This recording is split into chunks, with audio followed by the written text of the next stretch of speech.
God, I'm so nervous. Okay, ready to get shaken or stirred, beautiful people? It's time to take a sip. Grab a mocktail, cocktail, or a no-tail because things are about to get shaken or stirred. All right, Alam, so what are we doing today?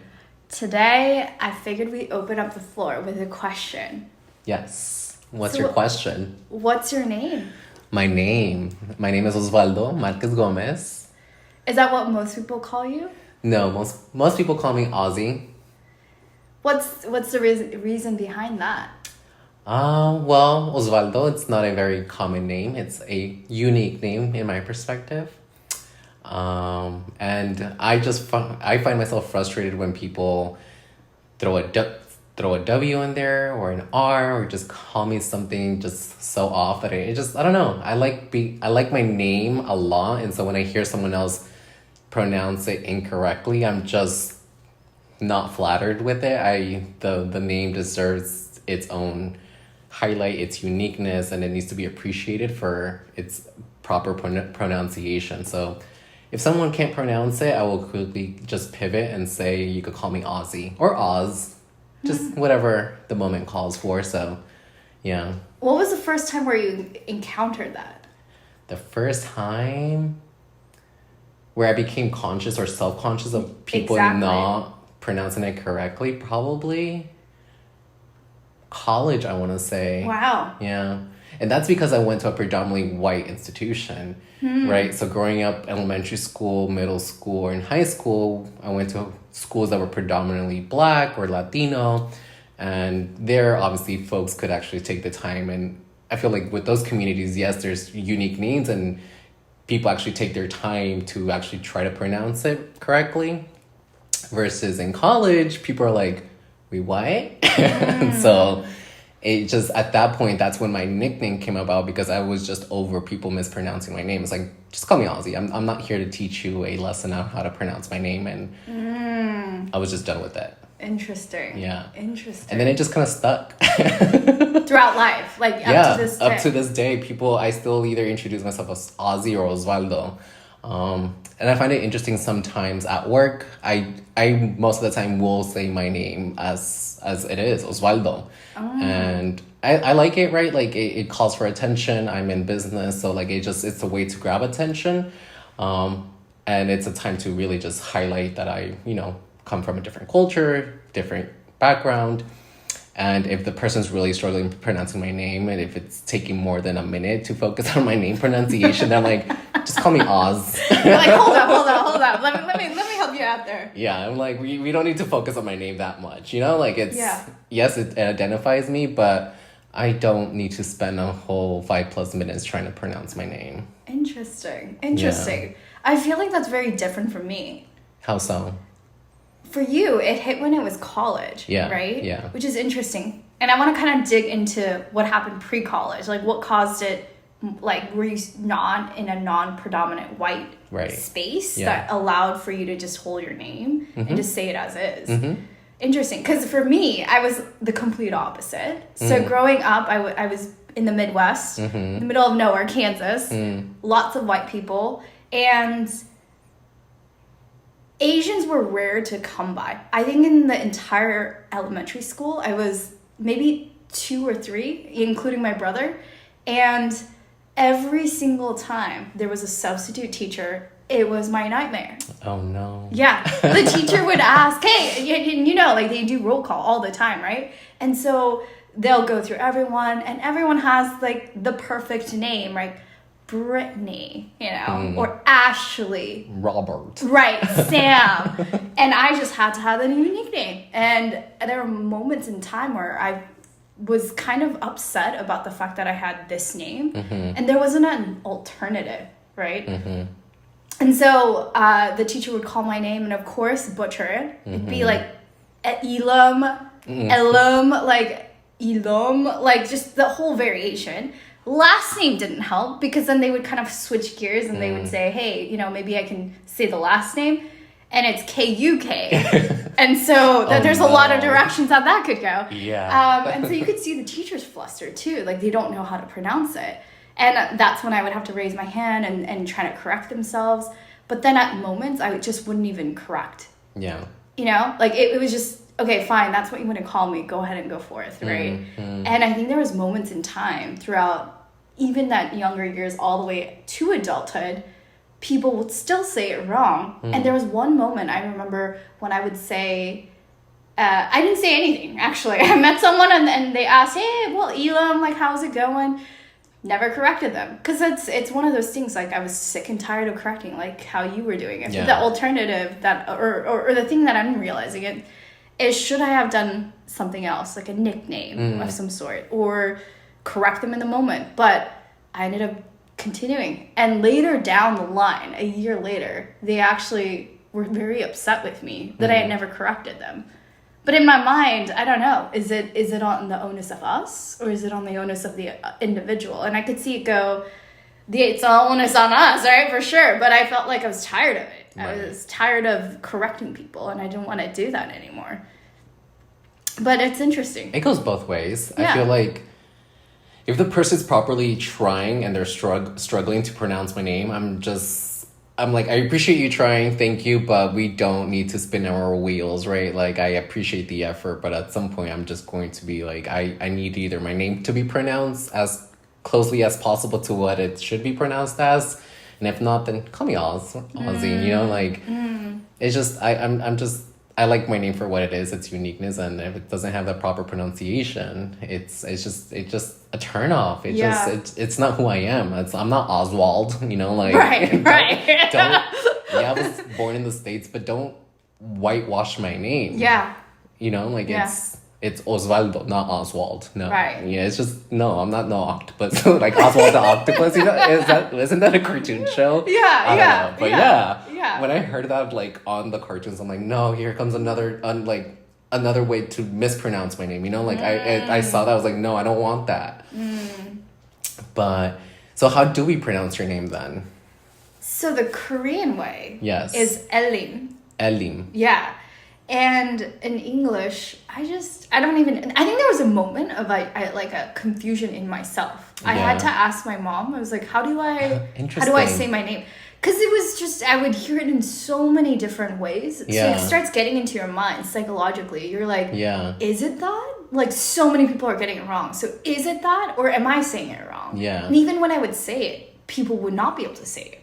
And so it kind of went in through this like moment of like, I'm confused. Or like, who am I? So when they say like, what's your name? Like, I don't know what my name is, right? Like, do I say the Korean way? But of course, like, you know, we're in the States, you can't really, you know, no one's going to pronounce it like correctly. And like you said, like it would take multiple iterations. Yeah. So I ended up just calling myself Elam, and I think that is the right way. But do you see like this uncertainty, this insecurity towards how I say it? I don't even know with confidence. Yeah. You know? What threw me off the other day, it was actually late last year as we were preparing for this podcast, right? Where we were talking about topics to discuss, and pronouncing names was one of the topics we're looking to discuss. And you and I just barely found out last year on how to properly pronounce your name. You never corrected me or in any way, you know, I just known you as Elam, not Alim. Like, it just, now it's like, am I going to pronounce it right? How do I pronounce it again? You know, like you've never corrected me or taught me otherwise, where now when I think of Elam, I mean, it's Elam, you know? Right. So it's just like a way to identify that someone. And for me, I guess I'm just thinking back to when the time of like, do I say my name in English, like Osvaldo? But I'm like, that sounds so weird. That's where I'm struggling, right? Because I think the Korean way or the English way, it's spelled exactly the same way. So it's like, I think you and I both have this rare name where you could say it both ways, right? It's written exactly how it's supposed to be. Right. And so I think that's where I'm confused too, right? Is it the English way or the Korean way? They're both the same thing, right? But it comes and hits you differently, right? And it's just, I don't know. And the way I pronounce it in English, it just sounds so weird to me, like Osvaldo. Like, that sounds even more complicated than Osvaldo. Right. You know? Yeah. Like, it just sounds, it just like it's more of a mouthful to pronounce it in English. Right. It just throws me off again. So that's why, like, nowadays I feel like much more proud of my identity, where I'm like, I'm not going to try mispronouncing it in English. I'm just going to say it how it's supposed to be pronounced. And if you really care as a human and trying to get to know others, then I will clearly see the effort, and people will stop me and say like, wait, so how do you pronounce it? How many syllables are there? I'm like, yeah, this is how you pronounce it. But if you look at, I feel like a trick that I found out on how to teach people is like this is how you spell it. So like, you know, I write it out and break it out into the 3 syllables, and they're like, oh, okay. And it becomes so simple. Like, just take the 30 seconds and we're done with this conversation. But people tend to make it a big deal. Interesting. So let's have a word conversation. So you're in a business meeting and I'm Corporation LM Inc. here. And you're trying to sell me a product and you're introducing yourself. Do you kind of take the time to do that, or are you just kind of jumping right in? When I'm trying to establish rapport and I see that it's not a Robert who I'm speaking with, and it's actually someone who is a person of color, different cultural background, and they also have a name that I personally don't know how to pronounce, right, I'm going to take that moment to be like, teach me how to pronounce your name, because I know I'm going to have to teach you how to pronounce my name. So it's a way to make that like linkage between both cultures, identities. Right. Because now in the States, like there's so many people who you do business with, and a way to build relationships is by knowing how to pronounce someone's name correctly. Right. Like I'm not gonna like try to do business with someone who could like barely even know how to like pronounce my name. Like no, right. like it's not appealing to me. So I'm going to say, hi, my name is Osvaldo, and can you teach me how to pronounce your name? You know, like, and then we'll take 30 seconds, 45 seconds, and move into the conversation. I like that. Just 30 seconds is all it takes. Yeah. And maybe maybe a little simple way to explain it, as you were saying, like the 3 syllables. It's interesting. Lately, what I've adopted is LM, to be clear, is like still the English way to say it, right? And so that's how I kind of, go by. So not necessarily incorrect. But one of the things that I realized helps during business conversations or any new gatherings is people will struggle, right? And they'll say, Elam, okay, great. You kind of do the whole spiel. And I was like, well, a fun, easy way to remember. And I just realized I think it was in high school, someone called it out. They're like, your name's in the alphabet. And I was like, what do you mean? And they were like, yeah, LMNOP, LM. And I was like, no way. Yeah.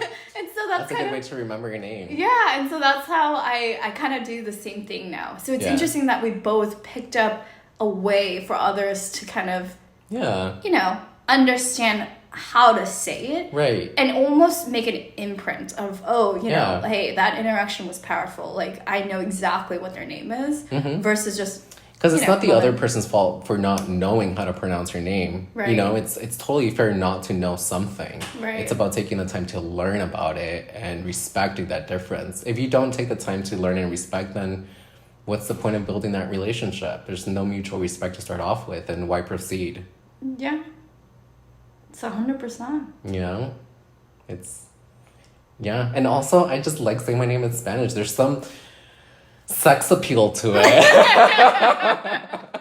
Osvaldo, I mean, yes, outside of business and my personal life, there's something about it's just something sensual, and I love the Spanish language. It's just something romantic about that language that you are able to just romanticize it in a sense. And I like that sexual appeal, that passionate appeal that the language Spanish brings in general. So yes, I'm going to be flirtatious with my name and say it in Spanish. And if you're curious at all to continue getting to know me, then it just naturally just builds into something else. It's so interesting. I feel like you and I both took our names a different direction. You embraced it, right? You're proud of it. I think for me, it's a learning journey, clearly when I was young, I was kind of embarrassed about it, shy about it, was almost upset about it, got confused along the journey, didn't even know how to say it properly at moments. And it is only until recently that I feel, man, the Korean culture is getting really pushed out into the States. People now know what kimchi is, right? It's at Trader Joe's now. I know, it's at freaking Trader Joe's now and Costco. Yeah. And so now, it's only now that I see it more outside in the world that I feel I'm ready to embrace it more. Yeah. And so I'm willing to spend the time, which is very interesting. Yeah. Yeah. Yeah. Yeah. Well, with that, are we feeling shaken or stirred today, Ozzy? I'm a little stirred. A little stirred. I'm a little shaken up. What? Tell me more. What do you mean? I don't know. I just feel like it's crazy that I've been able to find so much pride in my name. Just because coming from my cultural background, and English is my second language. So in a sense, I've been trying this whole time to learn English in order to assimilate, to adapt to everyone living here in the States. And given the fact that the language spoken here in the States is predominantly English, then I'm going to try my best to assimilate in that sense. And so just being able to then just accept the reality that I am different, then I bring my own separate set of values that I don't need to assimilate in order to bring that value, then I'm just going to be different and accept the fact that I'm different. So it's just crazy that I've been told to assimilate from a very early age, and then it came to one point where I was trying to assimilate, like in college, right, in order to pass and just not be stuck on my name. But then at that point, after college, developing that sense of confidence that being different is okay, I just embraced it, and ever since then, I feel like I'm just happy about it. Nice. Yeah. Why are you feeling shaken? I mean, I think I'm feeling shaken because I didn't realize that I could have taken it a different way, right? And just embrace it from the start. And I don't know if it's partly because of what I was surrounded with when I was growing up, right? I didn't have fellow Koreans surrounding me or other Asian people around me. It was such a rare sight. And it wasn't until I moved to California in middle school where I realized, wow, okay, there's more people like me. But even then, I felt like an outcast, right? They were like, oh my God, you're a fob from Korea, you know? Fob was fresh off the boat, you know, is what they would say. And so I think that's where I kind of continuously was lost. And so throughout hearing your journey of what your name is, right? Who are you? And seeing how I took it, I think I'm just shaken by what we're learning about each other today. Yeah. And I think what's beautiful is that we still continue to learn about ourselves and how we navigate through this complex society that we live in today. With that, beautiful people, you've learned how to pronounce our names on today's episode. Thank you for checking in. We hope you feel shaken or stirred or some kind of way about your own name. Drop your name below. How do you pronounce it? How many syllables are there? Anyways, looking forward to chatting with you all next time. Bye.